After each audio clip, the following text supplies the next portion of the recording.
तो जी सबसे पहले आप सबको मेरा सादर प्रणाम और छोटों को शुभाशीष प्यार। मैं दिनेश परसारा फिर से एक नए वीडियो में आपका स्वागत करता हूं। और आज वीडियो की शुरुआत हो रही है पांडवा खाल के काल भैरवनाथ स्वामी जी के मंदिर से।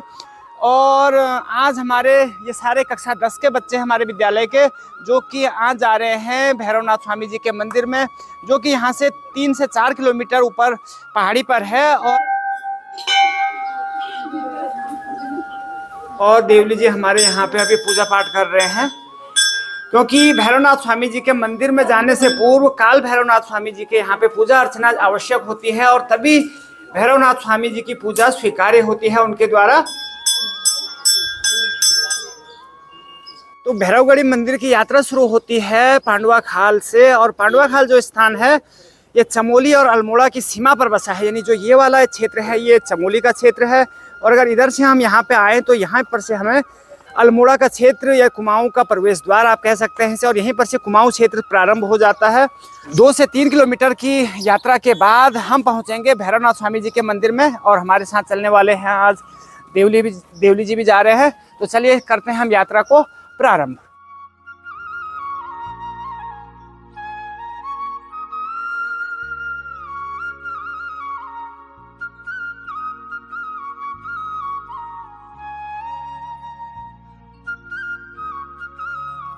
तो अभी पहुंच चुके हैं हम भैरवगढ़ी यात्रा के पहले पड़ाव पे। और पहले पड़ाव में पहुंचे हैं जिस स्थान पे यहाँ का नाम है पातीसेण। और यहाँ पे बैठने की व्यवस्था है सभी के लिए, जो भी श्रद्धालु जाते हैं भैरवगढ़ी यात्रा के लिए उनके विश्राम की यहाँ पे व्यवस्था। और हमारे बच्चे भी अभी यहाँ पे विश्राम कर रहे हैं, यानी थोड़ा रेस्ट कर रहे हैं, क्योंकि 1 किलोमीटर की चढ़ाई हमारे बच्चे चढ़ चुके हैं। सारे हमारे कक्षा 10 के बच्चे और कुछ नीचे बैठे हैं। और साथ में हमारे भाई बंधु भी आए हैं जो कि थोड़ा सा शर्मा रहे हैं, शायद शर्मा नहीं रहे हैं। हमारे देखे क्या हीरो लग रहे हैं, गजब के हमारे भाई साहब हरू भाई। तो आज हमारी यात्रा के साथी ये भी हैं। इस पहाड़ी पे चढ़ना है, अभी 2 किलोमीटर की चढ़ाई लगभग और है।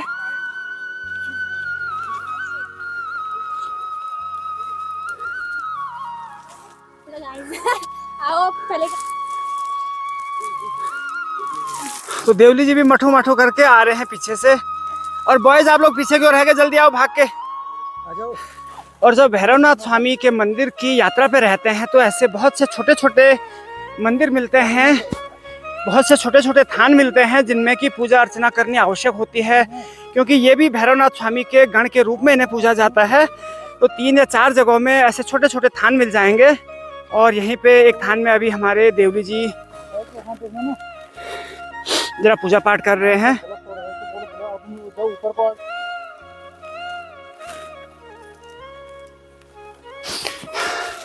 तो साथ में अगर ऐसे साथी हो तो सफर जरा आसान हो जाता है, चाहे जिंदगी का सफर हो या किसी यात्रा का सफर हो। तो हमारे साथ में है देवली जी और बच्चे तो हैं ही, बच्चे जा रहे हैं हमारे, कुछ आगे से चले गए हैं ये, और कुछ बच्चे हमारे पीछे आ रहे हैं। तो खड़ी चढ़ाई में चढ़ना वास्तव में एक बहुत ही टफ कार्य होता है, लेकिन श्रद्धा हो, आस्था हो मन में तो व्यक्ति कुछ भी कर लेता है और अच्छा लगता है। कोई ऐसा नहीं है कि हमें बोझ लग रहा हो, क्यों जी? और मंदिर मार्ग में यात्रियों के बैठने के लिए यहाँ पे बेंच की व्यवस्था भी की गई है। तो अगर आप कभी सफ़र में आते आते आपको थकान लग जाए तो यहाँ पे आप बैठ के आराम भी कर सकते हैं। और बढ़िया देवदार और चीड़ के पेड़ों की छाया भी यहाँ पे मिलती है। तो बहुत बढ़िया लोकेशन है यहाँ पे, आइएगा आप जब भी आते हैं तो दर्शन के लिए आएँ, घूमने के लिए आएँ, बहुत बढ़िया लोकेशन में है। और आराम करते करते बिल्कुल देखिए बहुत ही शानदार व्यवस्था की गई है मंदिर समिति की तरफ से। तो थोड़ा सा हम भी यहाँ पे अभी रिलैक्स कर रहे हैं। और अभी हम पहुँच चुके हैं भैरवगढ़ी मंदिर के पास स्थित कुएं में, यानी कुएं के पास पहुँच चुके हैं। और दिखाते हैं आपको कुएं का एक सुंदर सा नज़ारा, और दिखाते देखते हैं कि इसमें पानी आजकल है या नहीं है। यहाँ पानी है,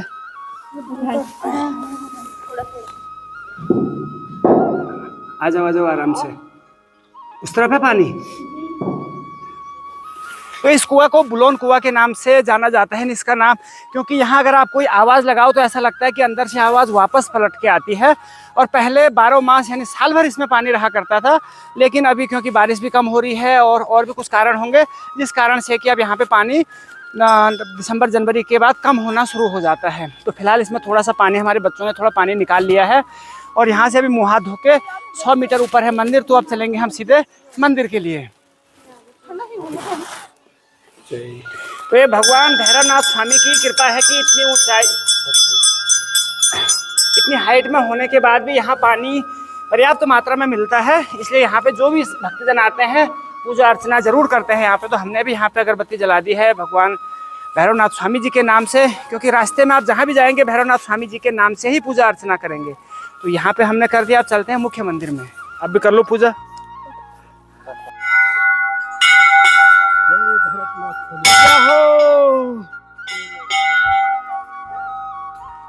फाइनली लगभग मंदिर के हम पास पहुंच चुके हैं। मंदिर यहाँ से 50 मीटर ऊपर है और जिस स्थान पे अगर हम बाईं तरफ देखें तो यहाँ पे छोटी सी धर्मशाला भी है। अगर कोई व्यक्ति रात को आता है या उनका ऐसा प्रोग्राम बनता है कि यहाँ भैरवनाथ स्वामी की साधना करने का, तो आप यहाँ पे रात्रि विश्राम की भी व्यवस्था है, नहीं रुक सकते हैं रात्रि के लिए, थोड़ा अपने लिए खान पान की व्यवस्था करनी पड़ती है। तो चलिए अब चलते हैं मंदिर के दर्शन के लिए। तो पहुंच चुके हैं फाइनली मंदिर परिसर में और एक एक करके हमारे सभी बच्चे अंदर प्रवेश कर रहे हैं। बेटा जरा पानी दे दो बस।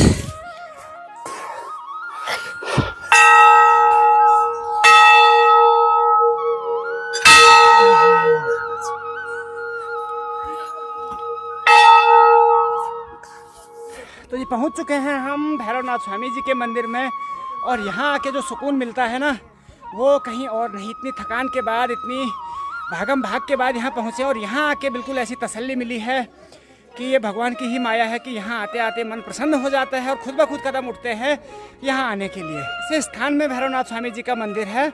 यहाँ से पूरी ये खनसर घाटी दिखती है, इस तरफ देखें तो गेवाड़ घाटी दिखती है और साथ ही अगर हम यहाँ से मंदिर के दूसरे छोर पे जाएं,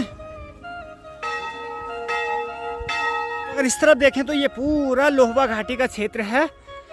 तो बड़ा ही शानदार नज़ारा यहाँ से, यानी मन करता है कि यहीं बस जाए। और ये पेंसर का जंगल पूरा, और इसी के ठीक इन पर्वतों के, इन पहाड़ों के आगे जो है नारायणबगड़ का क्षेत्र पड़ता है, पिंडारी ग्लेशियर पड़ता है और बहुत ही शानदार। और अब आगे हम इस तरफ, तो इस तरफ इस क्षेत्र में आके ये पांडवा खाल, रंगचौड़ा का, कुनिगाड़ का ये पूरा क्षेत्र यहाँ से दिखता है।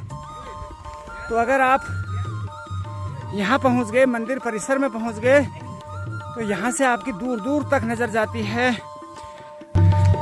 तो बड़ा ही शानदार नज़ारा दिखता है यहाँ से। और ये हमारे बच्चे भी बड़े खुश हो गए हैं यहाँ आके।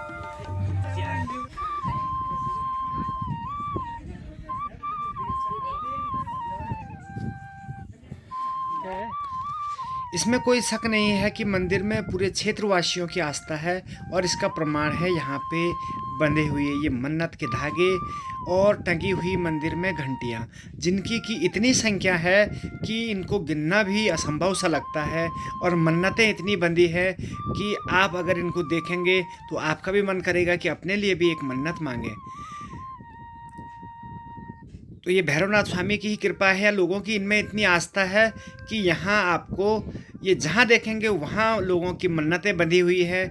और जो घंटी है वो जिनकी मन्नतें पूरी हो गई है उन्होंने घंटी के रूप में भगवान को ये अर्पण किया है कि उनकी मन्नत पूरी हो गई करके। तो चारों तरफ देखिए, जहाँ भी देखेंगे आपको ये दो चीज़ें ही नज़र आएंगी। तो ये है लोगों की आस्था, और इसी आस्था के बल पर यहाँ पे भैरवनाथ स्वामी जी का ये भव्य मंदिर यहाँ पे स्थापित किया गया है।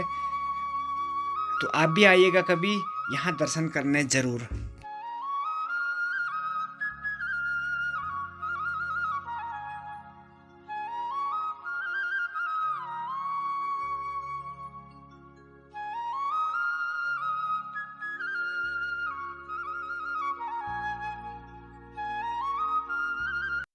शायद 10 के सभी हमारे बच्चे यहाँ पे आए हैं हमारे विद्यालय के।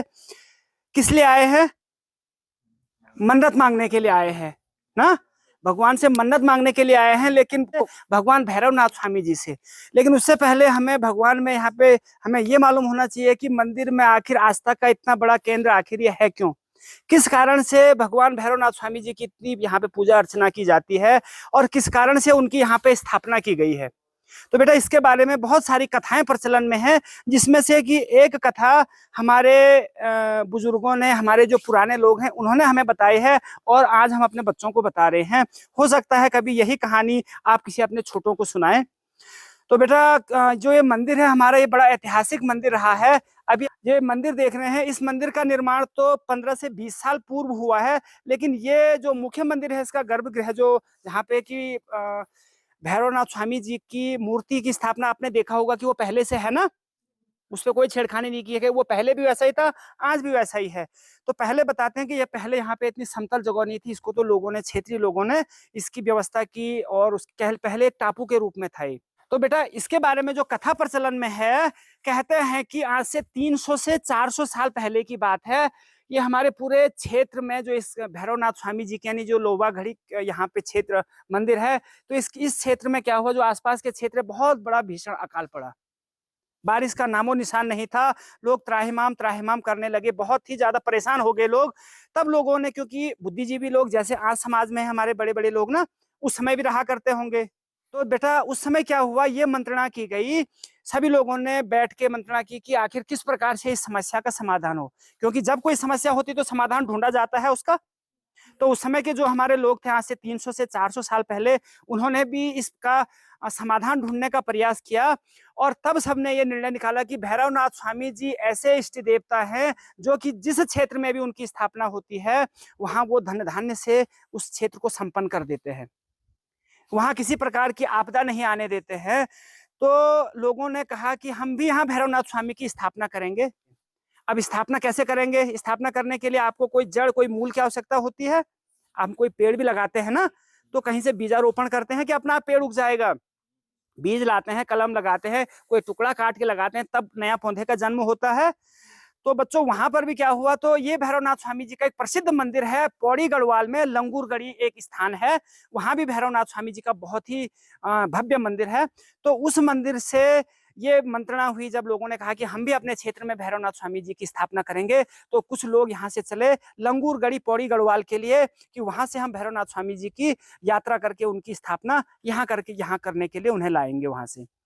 तो कहते हैं कि जब जो पुरोहित थे, जो गणमान्य लोग थे, जब वो इस क्षेत्र में आए तो वो यहाँ से नीचे को जाने लगे, क्योंकि गेवाड़ क्षेत्र के अंतर्गत आता है ये मुख्य क्षेत्र। तो उन्होंने कहा कि हम इनकी गेवाड़ क्षेत्र में भैरवनाथ स्वामी जी की स्थापना करेंगे, ठीक है ना।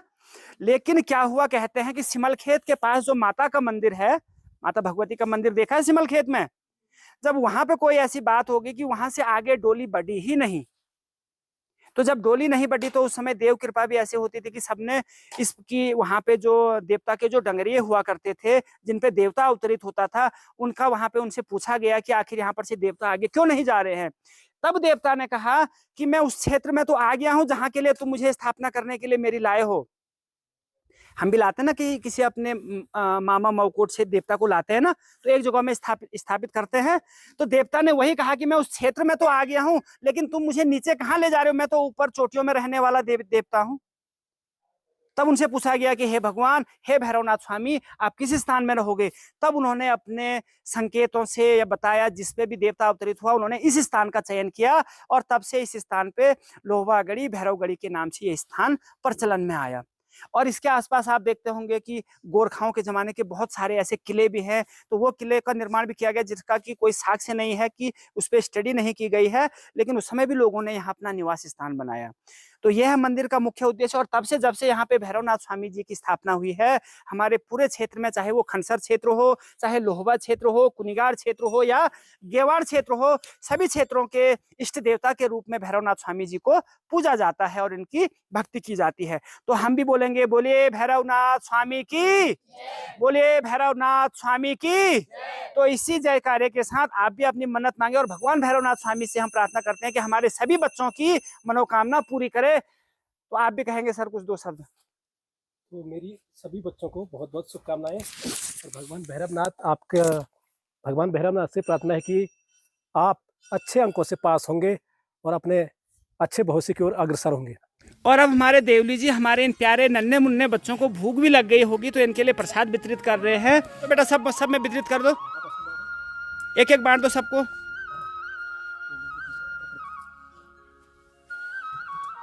बोलिए भैरवनाथ स्वामी की जय। हाथ उठा के भैरवनाथ स्वामी की जय, भैरवनाथ स्वामी की जय। तो चलो जी,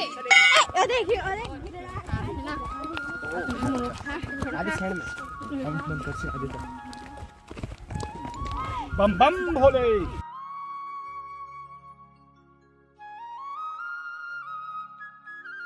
आज की यात्रा हमारी बढ़िया ढंग से निपट गई है, यानी यात्रा हमारी लगभग पूरी हो गई है और आगे हैं हम बीच के पड़ाव में, जो कि भैरवगढ़ी यात्रा मार्ग में एक मुख्य पड़ाव है यहाँ पे पातीसैंण में। और अभी हमारे बच्चे ज़रा रिलैक्स कर रहे हैं, यहाँ पे आराम कर रहे हैं, क्योंकि बहुत चढ़ाई है और वहाँ से आने के बाद थोड़ा सा आराम जरूरी है। तो अब थोड़ा सा हम बच्चों से पूछेंगे कि कैसी इनकी यात्रा रही है। हमारा देवली जी बताएंगे कैसा रहा फिर आपका। बढ़िया रहा सफर आज का। अरे बच्चों से भी जरा। बहुत अच्छा रहा हमारा सफर। सभी का अच्छा रहा। गोविंद चाची पेट चादर हैं अभी हाजमोला खाओगे? कोई नहीं खाएगा बच्चों के लिए, क्योंकि बहुत ज्यादा बच्चे खा भी बहुत लिया है, बच्चों ने खाया बहुत। और बच्चों का जरा हम थोड़ा हाजमा ठीक कर देते हैं, ठीक है ना। बांट दो सबको, पूरे हैं सबको, 4 बच्चों को एक एक पैकेट बांट दो। तो भी इस वीडियो में इतना ही। उम्मीद है आपको वीडियो पसंद आई होगी। वीडियो पसंद आए तो लाइक शेयर करना, चैनल पे नए हैं तो सब्सक्राइब जरूर करिएगा। तो फिर मिलते हैं अगले ब्लॉग में, तब तक के लिए बाय बाय।